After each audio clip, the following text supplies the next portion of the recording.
Shirley, thank you today for joining me for Magnificent Memories. Now, I have been talking to you earlier, and I was so interested to find out that you are a professional dancer and that you've been dancing since the age of, was it 4? So Right. give us some background about that. I first saw people dancing on television about that age and thought, oh, that's something I'd love to do.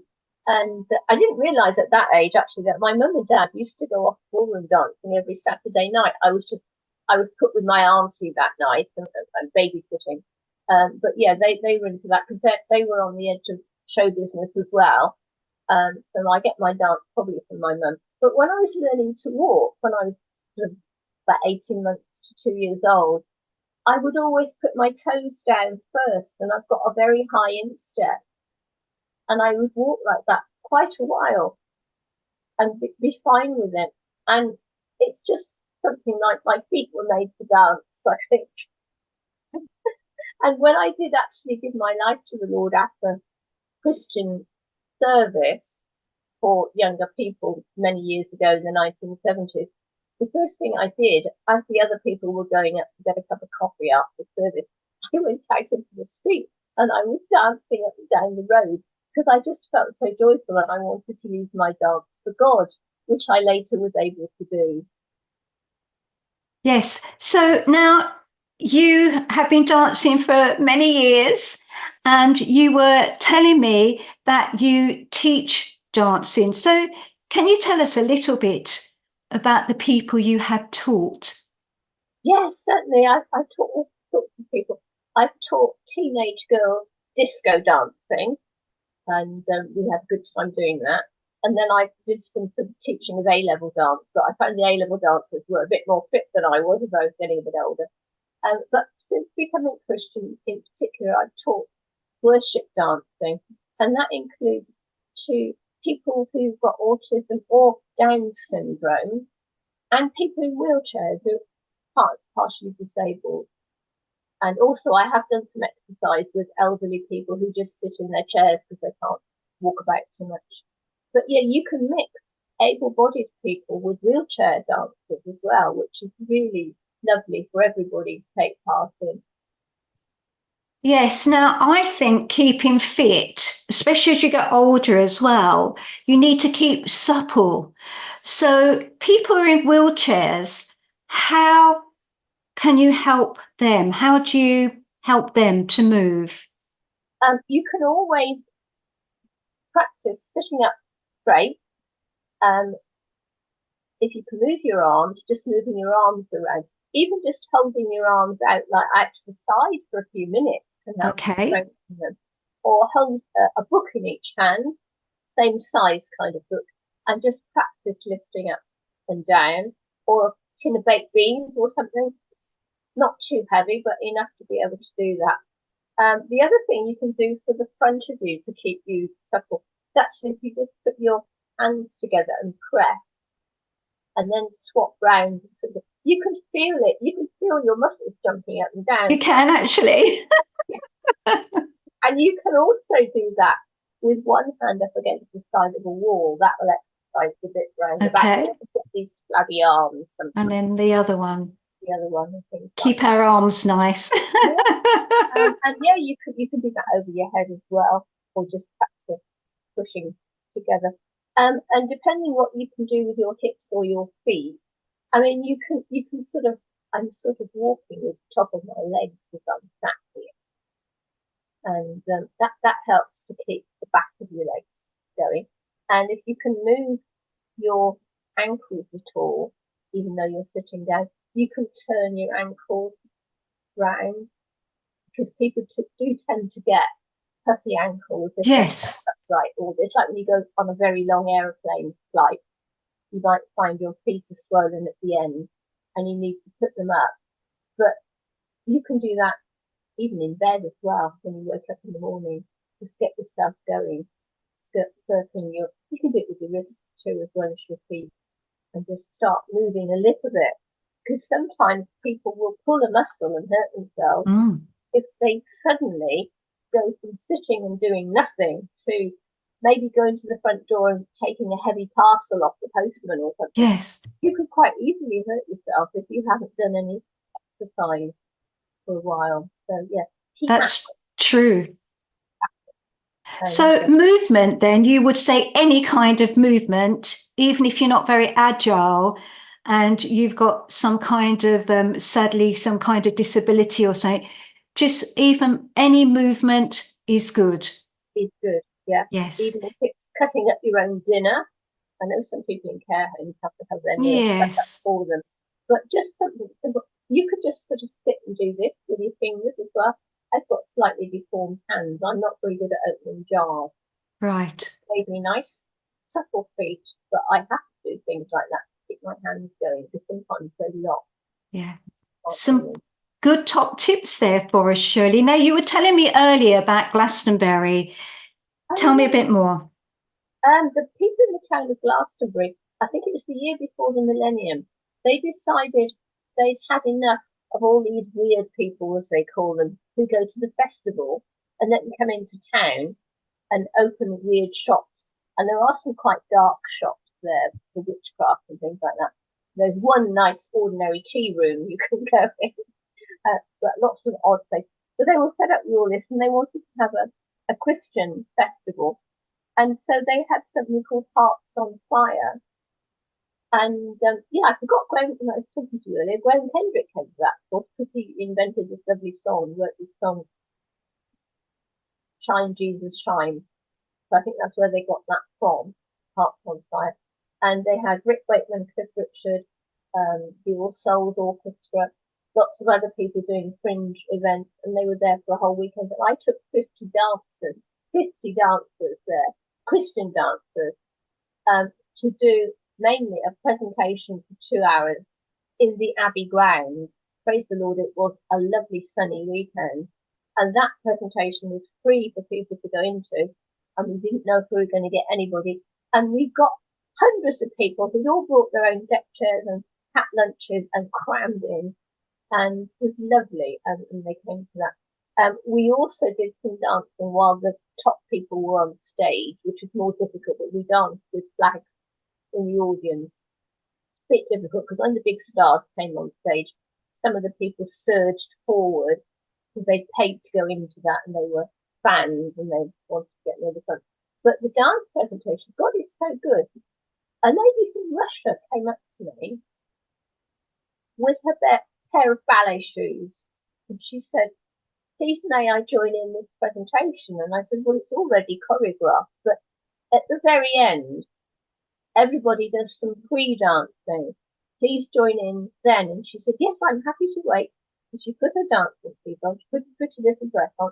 She sat in the audience and yes, she joined in at the end when everybody came up to dance.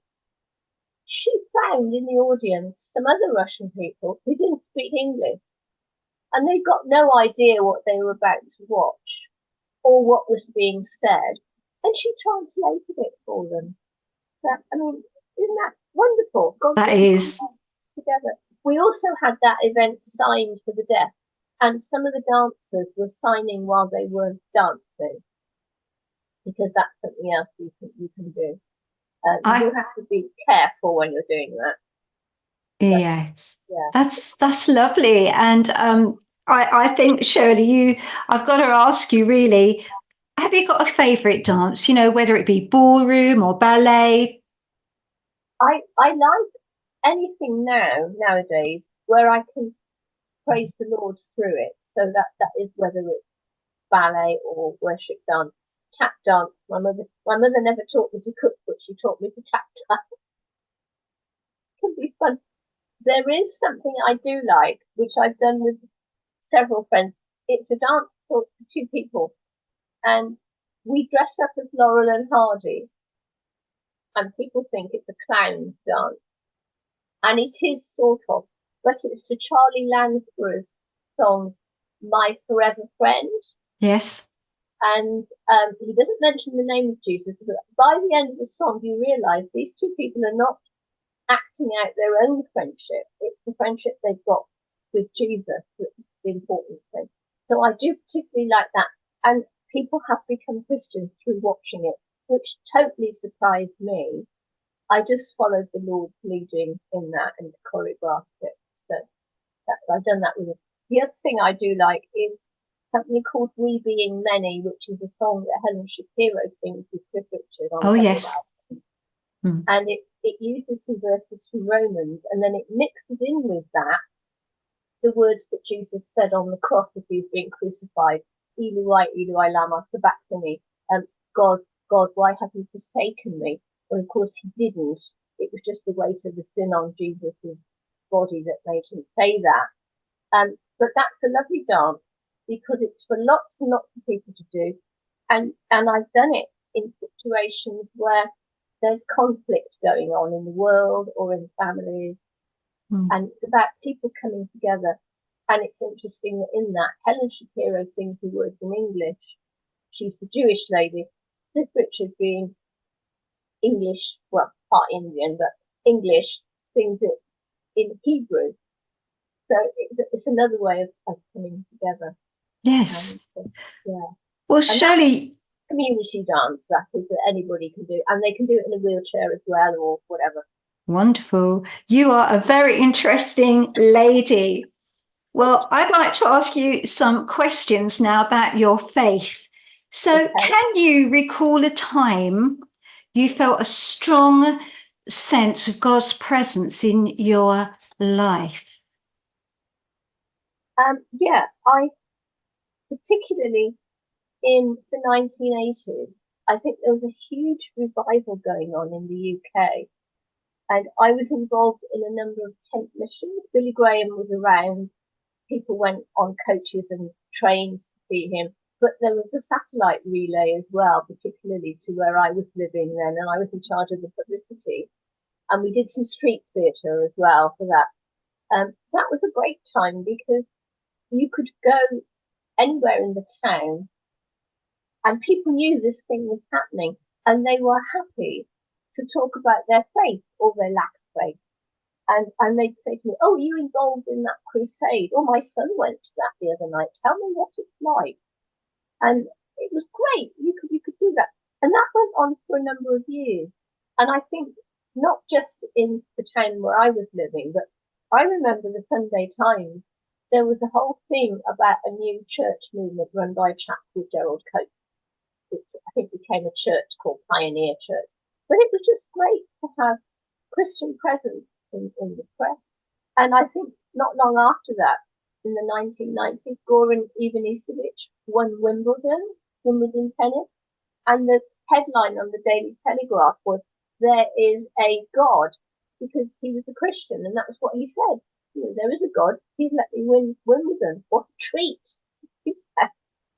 That was lovely. So I did feel very much then that I think at the moment and at other times in my life, it's a bit of a battle. And when I leave the front door, when I go out into the world, and I'm not in my little castle area, if you like, your home is your castle, it's a battle. It's a battle to put God forward a lot of the time. People are not as open as they were, and they seem to be blaming God for things that God hasn't got any control over. I mean, in the past, even people who weren't Christians, I remember Christopher Reeve, an actor who played Superman. He was a very fit person. Yes. He had very athletic hobbies, one of which was horse riding. Yes. And he was at one of these like badminton horse trial type things within America. He was taking his horse over these jumps as a competition. He was a very tall man. He was 6 foot tall, plus maybe 6'5", something like that, very tall man. And he was on this horse. Well, when the horse refused to go over a fence, he fell off and broke his spine and was paralyzed from the neck down for the rest of his life. Very sad. He managed to write some books while he was in that condition. And he said, "I don't blame God. I'm a big man. I like to do sport. I might well fall off my horse and hurt myself. That's not God's fault." He didn't really blame the horse either. No. It's just what happens when you're in sport. And he was quite good. But nowadays, there seems to be a lot of people around who blame God for everything, and they think that God owes them something, and they think they can sit around and not get a job or not bother to do anything except mess about looking at horrible films on the internet or whatever all day, or mums that don't do the cleaning, dads that are always out of work. I mean, I know there's reasons why people sometimes cannot work, that kind Yes. of thing, and there's a lot of poverty around nowadays, but there again, that's not necessarily brought about by something that God has done, and you just have to look around and think, well, how can I help myself? Not sitting around all day waiting for God to come and help you, particularly if you haven't ever made a commitment to serve Him at all. Yes. So I would like to ask you, Shirley, what is your, shall we say, how close do you feel to God at this very moment in time? I feel as close to Him as I do most days. Um, I'm the sort of person, I don't know if you've ever seen the film Fiddler on the Roof or the musical. I'm a bit like the lead character, the milkman in that, Tibia the milkman. He talks to God all the time. And since I became a Christian, I've always done that. I take everything to God because I believe He's a real personality, and you can have a relationship with Him. And particularly since I gave my life to God, I do that even more. So I feel quite close. But I think the first time I ever felt God's presence was when I was a tiny child at home. It was before I started school. So two of my cousins had come round. It was a Sunday. They didn't usually come on a Sunday, but I think their mum and dad had gone to do something special that day. So they came to our house, and my mum decided, as it was about a month to Christmas, we would all sit down and make Christmas cards and paint them ourselves. Now, these two cousins, Graham and Sheila, 3 years between them, but brother and sister, they were always fighting, and they'd stick me in the middle. And Sheila would say, Shirley's going to agree with me. And Graham would say, no, Shirley, you've got to agree with me. And I didn't want to have to be put in that situation. I wanted to play with both of them and enjoy the company of both of them. Well, this particular day, I don't know what it was. I like to think it was God coming to us, where two or three are gathered together. In this case, it was four of us. He was among us. They didn't row all afternoon. We did our painting. I've still got the card that Sheila made up in a scrapbook in my spare bedroom. It was a lovely picture. Bear in mind she's 6 years older than me, so she was about 10 or 11. She's done a lovely picture of Jesus on the knee of the Virgin Mary, just been born, kind of thing, like you might see on a Christmas card. And we had a lovely afternoon. And as we were doing this painting, I just felt something that I now know is God's presence there in the room. And I think my mum did too. She was quite religious in her own way, and she gave her life to the Lord towards the end of her life. But she was always very much a believer in God. And I think Grandma, sitting in the corner in her rocking chair, probably had a hand in this, because she would go to church regularly and pray for all of us. Yeah. So, which area would you most like to grow in spiritually, would you say? Well, quite often you might hear people reading a bit of the Bible in the Old Testament called Ecclesiastes chapter 3. And it was made into a song as well in the 70s, wasn't it? To everything there is a time and a purpose under heaven. Time to build houses, a time to take houses down, demolish things, a time to love, all that kind of thing. I'd like to know a bit more about what time is it now. Sometimes God does give me the gift of knowledge for situations. Yes. It can be difficult to know on any particular day well, what are we doing today then, God? Are we gathering stones together, or are we scattering? Are we planting or are we reaping? Yes. That's quite interesting and quite good to know that, particularly if you're going off to do something and leaving the house. And what are you going to be doing today? Are you going to be meeting new people, or going to see people that you've known for a long time? That's right. Yeah. A few years ago, when our Queen was still alive, Queen Elizabeth, Yes. I went to a Baptist church on a Sunday as a visitor. I think I was probably doing a dance or something, that's why I got invited. But everybody who was in the room got given a New Testament with pictures of Queen in it, and it had quotes from her Christmas messages because she often spoke about her faith. She did. And anyway, I got this in my bag the following day when I went to Marks and Spencer to do some shopping. And this guy on the checkout, for some reason, he mentioned, I think he said, sometimes when I'm talking to people on the checkout, I say, what are you doing when you finish work? I think he said he was going off to watch a film about the book of Revelation or something, or one of these horror films. He said, that's a real book, isn't it? Book of Revelation. And I got this Bible out of my bag of New Testament. Said, here, you want to know what Revelation's all about? Have this. And he said, oh, and he put it up in the air and said to his supervisor, this lady's given me a gift, is that all right? And he took it. And I just think wherever we are, we can talk about our faith. Yes. But it's good to know the right way of doing it, so that you kind of score a goal rather than the ball not going in the goal, but going sort of slightly to one side and think, well, I didn't quite do that very well, did I, God? I'm sorry about that. Oh, wonderful. So, Shirley, I have to ask lastly, what is, say, a small step you feel that could draw you closer to God? Every day I say Psalm 91, which is a psalm all about protection. And it's brilliant. And I don't just rattle it off by heart every day. I quite often say it in bits as I'm getting dressed, ready to go out, or I might be brushing my teeth or curling my hair, as the ladies do.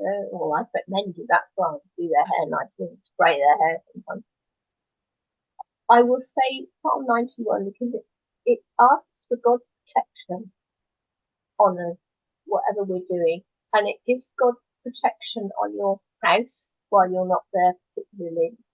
And if you're about to go into any kind of battle with anybody, it protects you from that as well. And at the end of it, it talks about God giving those who are saved a long life, a long and prosperous life. And so, yeah, I say that every day. And some people might say, oh, that's just like when you go to church and you have to say the Lord's Prayer every week. Well, no, I say this every day, and it's new every day to me.